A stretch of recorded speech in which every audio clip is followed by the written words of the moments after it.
दोस्तों, ज़मीनी जंग से जुड़ी कई बड़ी अपडेट जो है लगातार सामने आ रही है। जहां आज 19 तारीख को यानी कि संडे के दिन कई बड़े हमले जो हैं वो हमास द्वारा इजराइल के ऊपर किए गए। चुन चुन करके टैंकों को निशाना बनाया गया, चाहे वो जबलिया इलाका हो, चाहे रफा हो, चाहे खान यूनुस हो, गाज़ा हो, ये तमाम जगहों पर ज़बरदस्त मुठभेड़ देखने को मिली है।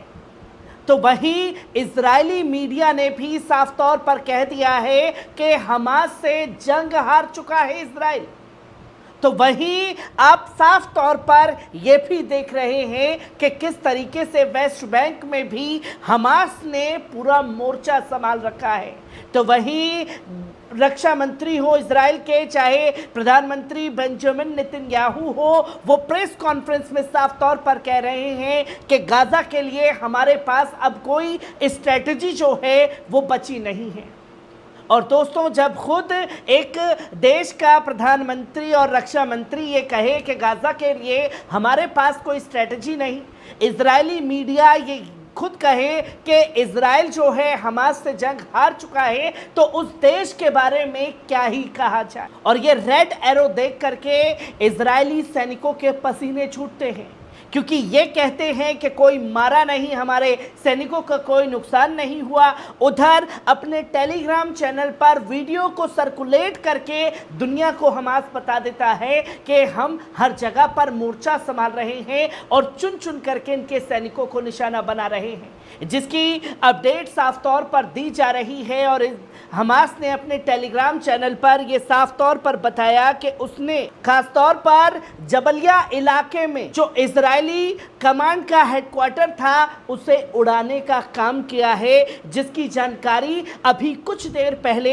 हमास द्वारा दी गई है। जहां फिलिस्तीन प्रतिरोध गुट ने उत्तरी गाजा पट्टी में जबलिया पर विशेष ध्यान देने के साथ कई मोर्चों पर इजरायली कब्जे वाली ताकतों को मुंहतोड़ जवाब दिया है। उन्होंने अपने अभियानों का लक्ष्य पट्टी के आसपास के कब्जे वाले सैनिकी वाहनों और इजरायली बस्तियों को निशाना बनाना शुरू किया। जहां फिलिस्तीन में इस्लामिक जिहाद आंदोलन की सैन्य शाखा अल कुदूस ब्रिगेड ने हमास की सैन्य शाखा अल कस्साम ब्रिगेड के साथ अपने संयुक्त अभियान की घोषणा भी की। और साथ में उन्होंने उत्तरी गाजा में जबलिया के पूर्व में कई मोर्टार गोलों के साथ में कब्जे के संचालन कमान के मुख्यालय को निशाना बनाया है। जहां अल कुदूस ब्रिगेड और अल कस्साम ब्रिगेड दो अलग अलग शाखा अलग अलग जगह से मोर्चे लड़ रही थी, पर अब एक जगह जबलिया में आकर के निशाना बनाया इजराइल के हेडक्वार्टर को, जहां से कमांड दी जा रही थी पूरे फिलिस्तीन में इजरायली सैनिकों को। एक संपर्क जो है इजरायली सैनिकों का तोड़ने की कोशिश जो है वो की गई है। जहां सुरंग के नीचे से निकल करके कहीं से भी हमास के मुजाहिदीन आते हैं, किसी टैंक को उड़ाना हो, चाहे इजरायली सैनिकों को उड़ाना हो, उस काम को बखूबी अंजाम दे रहे हैं। तो वहीं आप दूसरी तरफ साफ तौर पर ये देख सकते हैं कि वेस्ट बैंक में भी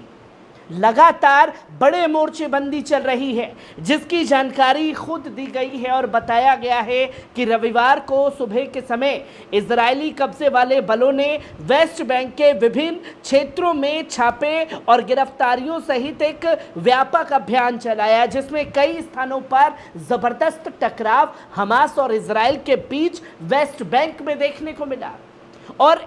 ये भी बताया गया कि इजरायली कब्जे वाली सेना की एक बड़ी टुकड़ी ने जीपों सैन्य वाहनों के बल पर कल्किया शहर पर छापा मारा। उन्होंने अल करान पड़ोस में दो घरों पर छापा मारा और स्थानीय लोगों को घर खाली करने के लिए मजबूर कर रहे हैं, लाउड स्पीकर का इस्तेमाल कर रहे हैं। जब कल्किया में प्रतिरोध सेनानियों और कब्जा करने वाली सेनाओं के बीच में टकराव शुरू हो गया, जब मजलूम लोगों को निशाना बना रहे थे और इस वेस्ट बैंक की ये जानकारी सैन्य ब्रिगेड को लगी, तो सैन्य ब्रिगेड ने वहीं वेस्ट बैंक में आकर के मोर्चा संभाला और ज़बरदस्त टकराव जो है वो देखने को मिला, जिससे ये साफ तौर पर समझा जा रहा है कि गाजा के अंदर हमास से सीधा ना उलझ करके सिर्फ और सिर्फ आम सिविलियंस को निशाना बनाया जा रहा है।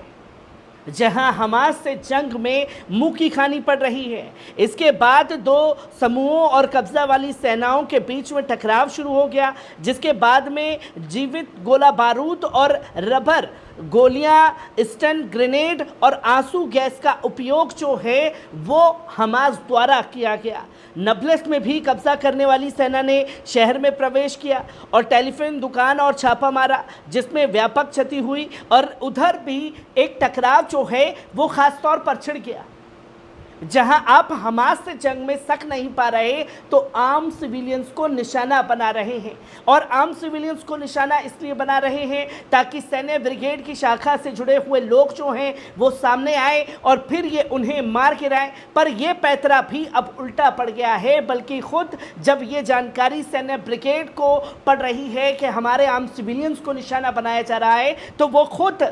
सामने आकर के मोर्चा संभाल रहे हैं और इजरायली सैनिकों को ढेर करने का काम भी लगातार कर रहे हैं। और ये सबसे बड़ी खबर जो है, आप खुद देख सकते हैं कि इजरायली मीडिया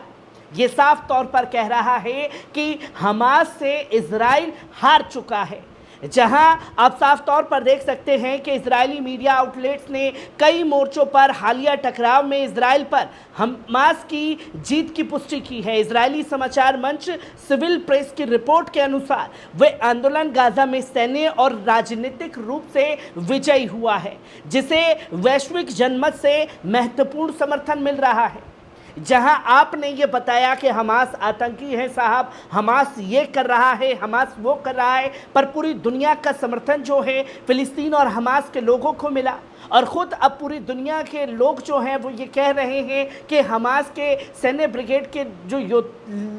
मुजाहिदीन हैं वो एक योद्धा हैं, वो अपनी ज़मीन और अपने लोगों को बचाने के लिए लड़ रहे हैं। ये सबसे बड़ी हार और ये सबसे बड़ी मार जो है दुनिया भर से इजराइल को पड़ी है, जिसके चलते ये साफ तौर पर इजरायली मीडिया कह रहा है कि हर मोर्चे पर हार चुका है इजराइल। तो वहीं आप साफ तौर पर देख सकते हैं, no military rules in Gaza as risk complete, जो कि हेरिटेज लिख रहा है, और इसके ज़रिए ये बताया गया कि बेंजामिन नेतन्याहू और रक्षा मंत्री जो हैं आपस में भिड़ रहे हैं, जो ये साफ तौर पर कह रहे हैं कि गाज़ा के अंदर हमारे लिए हमारे पास अब कोई सेना के लिए स्ट्रेटजी बची नहीं है। जो लोग गाज़ा पर कब्जा देखना चाहते हैं वो सुने कि क्या रक्षा मंत्री और बेंजामिन नेतन्याहू कह रहे हैं कि गाज़ा के लिए कोई स्ट्रेटजी नहीं है, इसलिए हम गाज़ा पर कोई बड़ा हमला नहीं करने वाले। हर एक खबर से आप लोगों को रूबरू कराता रहूँगा। दीजिए इजाज़त।